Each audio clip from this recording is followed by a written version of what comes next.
Hello dear students. So in the previous lecture we were studying refraction of light, जिसमें हमने पढ़ा small scale refraction of light का example, that is mirage and flickering of the object behind holy fire, right? फिर हमने large scale atmospheric refraction का एक example पढ़ा, position of the stars. हमने पढ़ा कि apparent position of the star is slightly higher than the actual position. मतलब जो स्टार का पोजीशन हमको दिखता है वो एक्चुअली थोड़ा हायर है, जो हमको दिखता है वो हायर है, एक्चुअल में it is little and lower and closer. Understood? तो मैं उसमें सेकेंड एग्जांपल बता रही थी, advanced sunrise and delayed sunset. So students, here I was telling you, suppose this is the earth. So we are on the surface of the earth, so we are the observer. Okay. At the time of sunrise as well as sunset, at the time of sunrise as well as sunset, the sun is at the position called horizon or horizon. At this position, the sun is very far from the earth's surface. See, here is the sun, which is very far from the earth's surface. So at the time of sunrise, as it is at the horizon, the sun is far from the earth's surface. The rays coming from the sun will get bent, right? The rays coming from the sun will get bent. But do we see this bent position or do we see the virtual from where it is bent?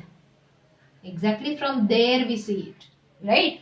So we see the sun slightly higher than its actual position. ये थोड़ा higher than its actual position due to this refraction of light from rarer air to denser air. If you remember, मैंने पिछले lecture में अच्छे से explain किया. तो यहाँ पे सन अभी राइज होना है, उससे पहले ही हमको सनराइज दिख गया ड्यू टू एटमॉस्फेरिक रिफ्रैक्शन. कितने मिनट पहले दिखता है? 2 minutes before we see the sunrise, then actually it will rise. Are you understanding? तो जल्दी हो रहा है ना ये, तो इसको बोलते हैं एडवांस्ड सनराइज. टाइम से पहले हमको दिख जाता है, 2 मिनट पहले. Okay, due to atmospheric refraction. अब at the time of sunset, जब वो डूबने वाला है, okay, when the sun is going to set, तो again the light travels from rare air to denser air.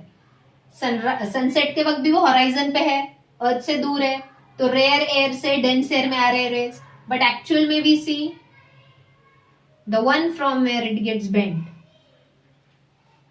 मतलब सन एक्चुअल में सेट हो चुका है, बट फिर भी हमको 2 मिनट लेट दिखता है सनसेट हुआ. सो वी डीलेड, मतलब लेट दिख रहा है, 2 minutes late.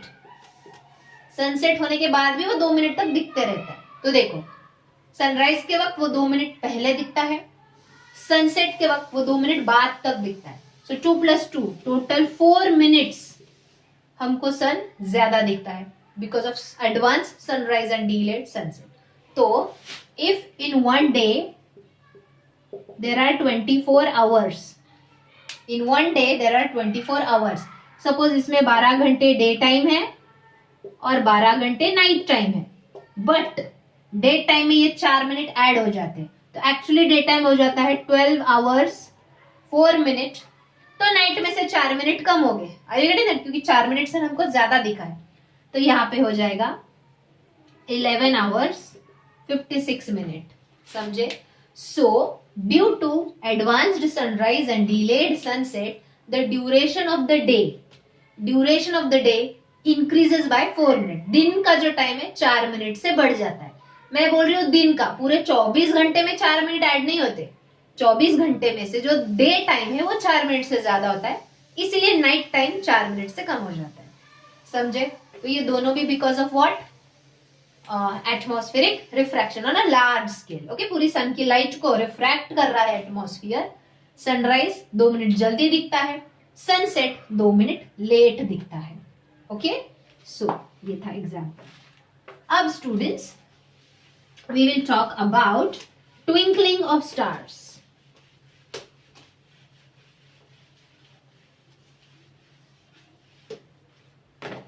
Just a second.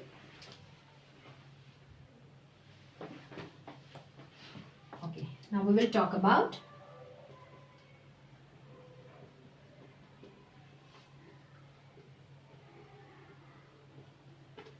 Twinkling of stars. अब यहाँ पे स्टूडेंट्स देखो, when we look at the sky, जब हम रात के अंधेरे में स्काई को देखते हैं, कुछ जो व्हाइट बॉडीज है वो ब्लिंक करते हैं, दैट इज ट्विंकलिंग, और जो ट्विंकल करते हैं वो है स्टार्स। लेकिन कुछ व्हाइट बॉडीज कांस्टेंट होते हैं, आर यू गेटिंग, कांस्टेंट, वो ट्विंकलिंग नहीं करते। तो जो कांस्टेंट है वो है प्लैनेट्स, एंड जो ब्लिंक कर रहे हैं, जो ट्विंकल कर रहे हैं, वो है स्टार्स। तो we know that stars twinkle but planets do not twinkle. क्यों? प्लैनेट्स क्यों नहीं ब्लिंक करते, ट्विंकल करते, स्टार्स करते? Very simple reason. सबसे पहला reason, stars are farther than planets from the earth. अब सपोज ये है स्टार, अब तुमको दिखाने के लिए थोड़ा बड़ा दिखाती हूं मैं। So star as compare to planets are very far from the earth, okay. तो जितना दूर होंगे उतना वो पॉइंट सोर्स दिखेंगे छोटे से। देखो, रात के अंधेरे में रोड पे खड़े हो, दूर से जब गाड़ी आती है तो हेडलाइट एकदम छोटा सा पॉइंट सोर्स दिखता है, जैसे जैसे जैसे नजदीक आती है वो हेडलाइट बड़ा दिखता है। तो वैसे ही है, stars are very far, so they are the point source of light. एकदम छोटा सा पॉइंट सोर्स दिखते हो, बहुत फार है इसलिए। But planets are close to us, so they are not the point source, they are the collection of point source of light, sources of light। तो यहाँ पे एक ही पॉइंट सोर्स दिखेगा स्टार दूर से, बट ये थोड़ा क्लोज है, so here it is a collection of number of point sources of light. Okay, now you tell me, ये जो एटमॉस्फियर है, लाइक स्टार का लाइट भी यहाँ पे कहीं पे ऑब्जर्वर है, ओके। स्टार का लाइट भी, एयर पार्टिकल थोड़ा हायर जाओगे तो रेयर होंगे, वापस नीचे होगे तो डेंस होंगे, right. So the light of the star is travelling from rare air to dense air. इतना ही नहीं, temperature continuously changes, so the mobility of the particles of the air also, continuously particles air के move होते रहते हैं। तो जब starlight हमारी तरफ आ रहा है, इसमें से थोड़ा लाइट पार्टिकल्स की वजह से स्कैटर हो जाता है, फैल जाता है। तो कभी कभी एटमॉस्फेयर से बहुत थोड़ा लाइट आता है, that time the star looks dim, dim दिखता है। बट जब ये पार्टिकल्स की मोबिलिटी रुक गई, टेम्परेचर से चेंज हो गया, more light comes to us, then the star looks bright. So due to change in the density of air, somewhere it is rare, somewhere it is dense, due to continuously mobile particles of the air, due to changing temperature, sometimes the light coming from the star is less, so it is dim. So light refracted by the atmosphere from the stars is less, that time the star is dim. When the light refracted from the air is more, star looks bright, so dim, bright, dim, bright. In this way it looks twinkly. Understood? तो ज्यादा light refract होगा तो bright दिखेगा star, कम light refract होगा तो dim दिखेगा star. But this does not happen with the planets. Planets looks constant, they don't twinkle, they don't look dim और bright. क्यों? अब देखो, चलो यहाँ पे है ऑब्जर्वर, सेम यहाँ पे भी एटमॉस्फेयर कांस्टेंट नहीं है, पार्टिकल्स कंटिन्यू मूव कर रहे हैं, टेम्परेचर चेंज हो रहा है, डेंसिटी बदल रही है। तो यहाँ पे भी किसी पॉइंट सोर्स से कम लाइट आएगी, किसी पॉइंट सोर्स से ज्यादा लाइट आएगी, किसी से कम आएगी, किसी से ज्यादा आएगी। बट स्टूडेंट्स, ये सारे पॉइंट सोर्स का मिलके एवरेज इफेक्ट हमेशा कांस्टेंट ही होगा ना, सेम ही होगा। तो किसी एक दो पॉइंट सोर्स से कम लाइट भी रिफ्रैक्ट हुई तो बाकी के पॉइंट सोर्स से ज्यादा लाइट रिफ्रैक्ट हुई। So it is an average effect of the refraction of light. यहां से एक ही सोर्स से ज्यादा तो ज्यादा, कम तो कम लाइट आएगा, यहाँ से नंबर ऑफ सोर्सेस है, कहीं से कम कहीं से ज्यादा, so average effect will be same every time. So the stars look constant, they don't twinkle, sorry the planets looks constant, they don't twinkle. Understood? So students, give reason के लिए आ सकता है, stars twinkle but planets do not. तो explain कर पाओगे?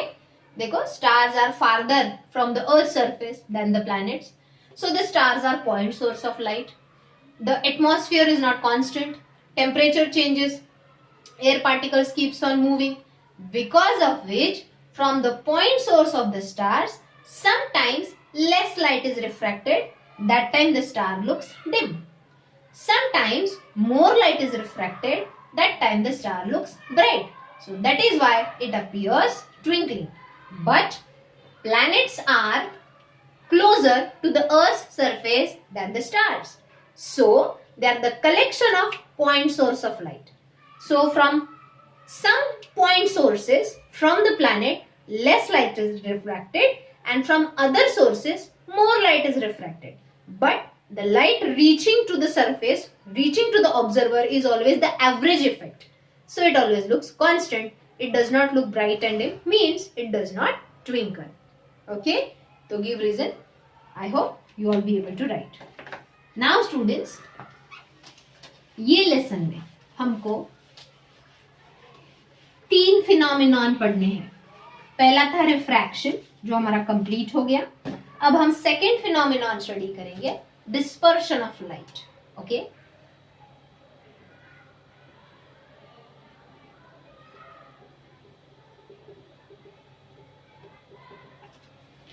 now what is dispersion of light?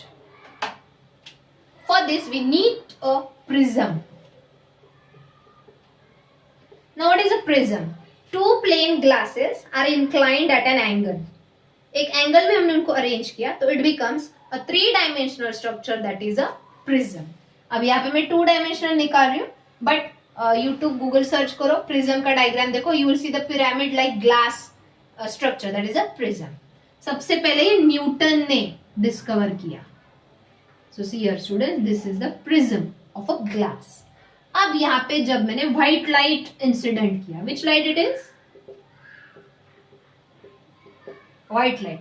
White light is nothing but sunlight. Okay, sunlight तुमको शायद येलोइश ऑरेंज दिखता है, but it is white light. क्यों? Soon you'll understand. So when the white light, और I can say sunlight, incidents on a prism, then is it going from rare medium to dense medium? Correct. So it shows refraction. It will change its direction. It will bend. Will it go straight? Never.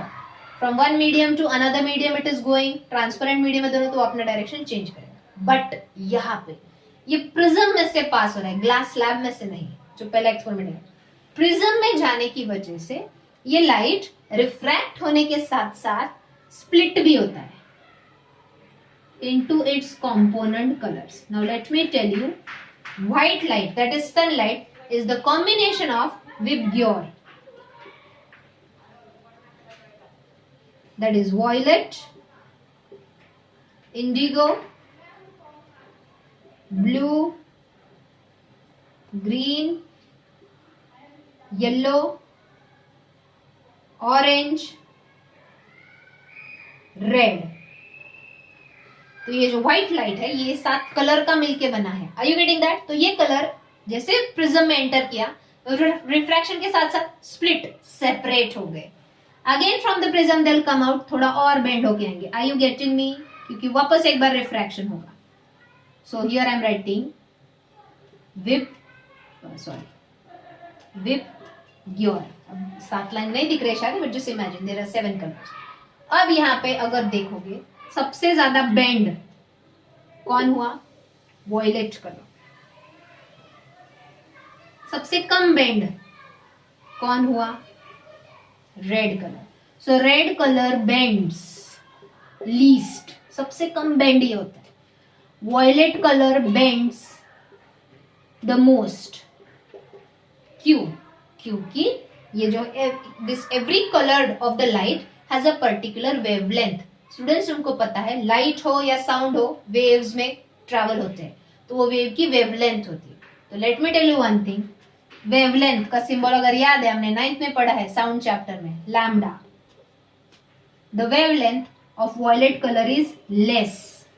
जिस light colour की wavelength कम है, वो ज्यादा bend होता है. Okay, तो red क्यों कम बेंड हुआ? Correct. the wavelength of red color is greater. So red color has a greater wavelength, so इसका bending कम होता है. Violet color has a less shorter wavelength, तो ये ज्यादा bend होता है. Understood? Okay. So this is dispersion of light. मतलब जो light था वो अपने component colors में separate हो गया. So that is nothing but dispersion. So what is the definition of dispersion of light? Separation of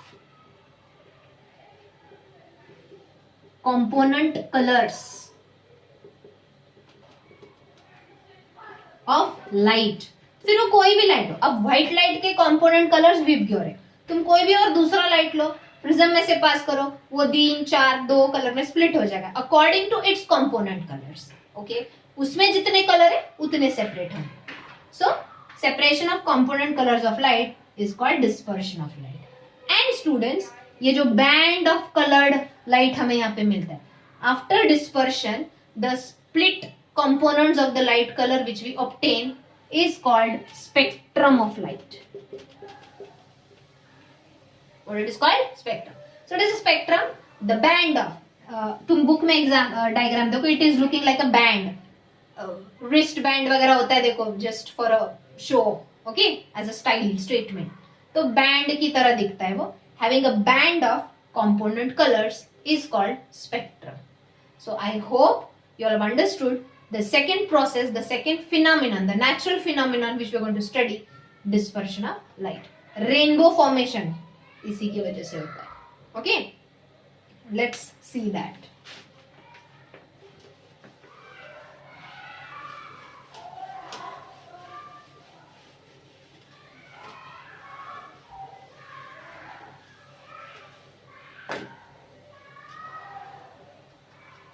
but rainbow formation से पहले partial and total reflection of light हमको पढ़ना है, क्योंकि रेनबो फॉर्मेशन में डिस्पर्शन ये एक प्रोसेस यूज होता है and total reflection, total internal reflection, total internal reflection, ये एक फिनोमेनन यूज होता है. तुमको ये दोनों समझा तो ही रेनबो फॉर्मेशन समझेगा. Okay, let me just check, क्योंकि क्या है उस दिन मेरा वीडियो बीच में ही स्टॉप हो गया था. Is it looking blur?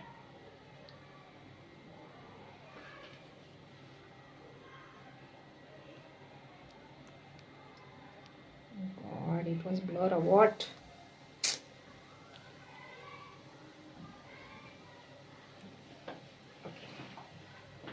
तो अब ये क्या है? Suppose it is a container having water in it.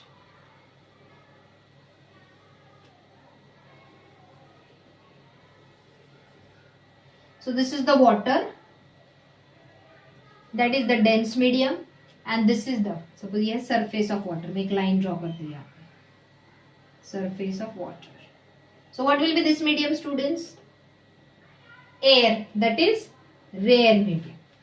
अब यहां पे कहीं तो हमने लाइट का सोर्स रखा है, मतलब टॉर्च ऑन करके रख दिया. ओके, अब सबसे पहला ये लाइट रे will fall on the surface of water. This is the point of incidence. चलो यहाँ पे नॉर्मल रे ड्रॉ करो. तो ये हो गया angle of incidence. Now students, see here, the ray of light is passing from water to air, so from dense to rare medium, right? तो यहाँ पे refracted ray क्या होगा? Will bend towards the normal or away from the normal? Correct. It will go away from the normal. तो देखो, angle of refraction is greater than angle of incidence, क्योंकि it is moving away from the normal as the ray is refracted from dense medium to rare medium. One more thing. During such condition, जब light रे dense medium से rare medium में जाता है तो वो partially internally reflect भी होता है. Understood? So this is partial internal reflection of light. जब डेंस टू रेयर मीडियम में जाता है तो थोड़ा लाइट, ये जो लाइट रे है, थोड़ा रिफ्रैक्ट होता है एंड थोड़ा रिफ्लेक्ट होता है. समझे?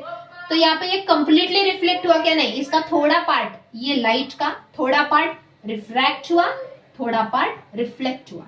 So this is called partial internal reflection. थोड़ा ही लाइट रे इंटरनली रिफ्लेक्ट हुआ, बाकी का रिफ्रैक्ट. अब चलो दूसरा लाइट रे में दिखाते हैं. वापस पहले नॉर्मल ड्रॉ करो. देखो जैसे जैसे लाइट रे दूर दूर जाएगा, एंगल ऑफ इंसिडेंस बड़ा इससे, एंड हमको ये पता है एंगल ऑफ इंसिडेंस से एंगल ऑफ रिफ्रैक्शन ज्यादा बड़ा होगा. तो यहाँ पे एंगल ऑफ रिफ्रैक्शन भी क्या होगा स्टूडेंट्स? एंगल ऑफ इंसिडेंस से ग्रेटर होगा. देखो ग्रेटर है. चलो तीसरा लाइट रे अब मैं लेके जाते हैं.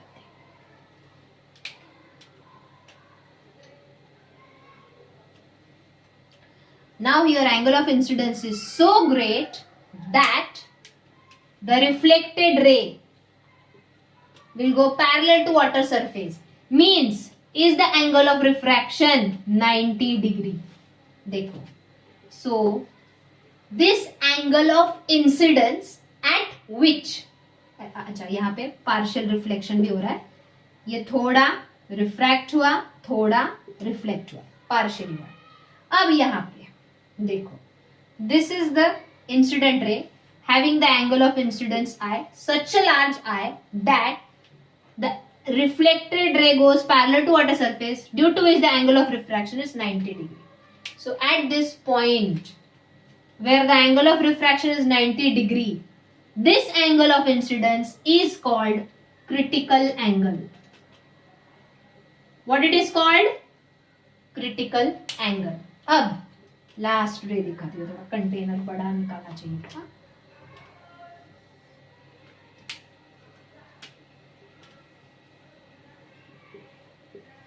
Now students you tell me, मैं अगला रे जो निकालूंगी will it be greater than this angle? देखो हर जगह थोड़ा नजदीक है, दूर है, दूर है.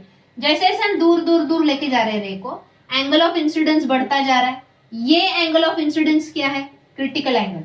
तो अगला क्या होगा? The next angle of incidence will be greater than critical angle, right? See. Normal draw करती हूँ. It's greater than this critical angle. Then at this point, अब ये parallel था, right? अब ये internally reflect हुआ. So this is total internal reflection. समझे? अब ये partially बाहर और partially अंदर नहीं है. ये कंप्लीटली ऐसा था, अब डायरेक्टली ऐसा हो गया. Are you getting it? Total internal reflection. So angle of refraction is greater than 90 degree. So when does the total internal reflection of light takes place? When the angle of incidence, when a light ray is passing from dense medium to rare medium, then if the angle of incidence is greater than critical angle. ये critical angle था. Critical angle of incidence means जब angle of refraction 90 degree होता है. अब उससे ज्यादा angle of refraction हो गया तो ऑब्वियसली एंगल ऑफ रिफ्रैक्शन, उससे ज्यादा एंगल ऑफ इंसिडेंस हो गया तो एंगल ऑफ रिफ्रैक्शन 90 से और ज्यादा होगा. 90 से और ज्यादा होगा मतलब ये कंप्लीटली इंटरनली ही रिफ्लेक्ट होगा, रिफ्रैक्ट नहीं होगा. Got it students? ये पार्ट जो है वीडियो का वापस एक बार रिवाइंड करके देखो तो और अच्छे से समझेगा. Okay. So total internal reflection of light. देखो ट्रांसपेरेंट मीडियम ही है, फिर भी रिफ्रैक्शन नहीं हुआ, कंप्लीटली इंटरनल रिफ्लेक्शन हुआ. ओके. कब होता है? When the angle of incidence is greater than critical angle, then the angle of refraction is greater than 90 degree and the refracted ray actually gets totally internally reflected. Okay, understood? तो अब अगर ये समझा है तो you will understand rainbow formation. See, don't worry, ऐसे नहीं भी समझा है तो हम लाइव लेक्चर में वापस एक बार लेंगे. Okay, we'll take this practice, then you'll understand. अब rainbow formation. Now students, rainbow formation is a natural process which includes three phenomenon. Which three phenomenon? It includes refraction of light, then dispersion of light, light gets split into its component colors, and total internal reflection of light. अब ये क्या है? See, rainbow we usually see after the rain shower. Okay, तो जब raining हो जाता है, rain के जो ड्रॉप्स है, suppose I am drawing it here a big rain drop. The rain drop act as a prism, क्योंकि डिस्पर्शन के लिए प्रिज्म चाहिए. The rain drop act as a prism and वहां पे तो सनलाइट है, दैट इज व्हाइट लाइट. तो अब देखो, this sunlight when enters the raindrop acts as a prism. तो सबसे पहले ये सनलाइट क्या होगा? डायरेक्शन चेंज करेगा, going from one medium to another medium. Direction change किया, दैट मीन्स रिफ्रैक्शन हुआ. रिफ्रैक्शन के साथ साथ ये प्रिज्म के जैसे एक्ट करता है, तो स्प्लिट भी हुआ, दैट इज डिस्पर्शन भी हुआ. व्हाइट लाइट, मैंने यहाँ पे दो ही दिखा है. Actually white light that is sunlight have how many component colours? 7. सबसे नीचे सबसे ज्यादा बेंड कौन होता है? वॉयलेट. सबसे कम बेंड कौन होता है? रेड. तो मैंने बीच के और बाकी के नहीं दिखाए, सिर्फ ये 2 दिखाया. इट मींस 7 कलर स्प्लिट हो गए. अब स्टूडेंट्स, ये जो है इंसिडेंट रे है ऑन दिस सरफेस. ओके, तो यहाँ पे जो एंगल ऑफ इंसिडेंस है वो क्रिटिकल एंगल से ग्रेटर है, तो ये क्या होंगे? करेक्ट, इंटरनली रिफ्लेक्ट होंगे. Internally reflect and again they will refract. यहाँ पे क्यों नहीं वापस इंटरनली रिफ्लेक्ट हुए? क्योंकि यहाँ का जो एंगल ऑफ इंसिडेंस है वो क्रिटिकल एंगल से ग्रेटर नहीं है. जब angle of incidence critical angle से ग्रेटर होगा तभी टोटल इंटरनल रिफ्लेक्शन होगा. देखो, ये वाटर ड्रॉप है, एक्चुअली ट्रांसपेरेंट है, इससे आर पार जाना चाहिए, रिफ्रैक्शन होना चाहिए, लेकिन नहीं होता बिकॉज ऑफ क्रिटिकल एंगल जो हमने अभी पढ़ा. तो पहले वो टोटल इंटरनल रिफ्लेक्शन होता है, वापस एक बार रिफ्रैक्ट होके बाहर आता है and we see it in the sky. तो ये है रेड ऊपर एंड ये है वॉयलेट नीचे. समझे? So in this way the rainbow is formed due to rain drops which are acting as a prism with the help of 3 natural processes: refraction, dispersion and total internal reflection of sunlight, that is white light. Okay students, so I hope you have understood this. अब अगले lecture में हम last point discuss करेंगे, scattering of light, and then we'll solve the sums. So please do watch this video 2 times. थोड़ा सा शायद समझने में थोड़ा, but I don't think so. I hope मेरा एक्सप्लेनेशन प्रॉपर है कि तुमको समझा, बट स्टिल नहीं भी समझा, in live session we will discuss it.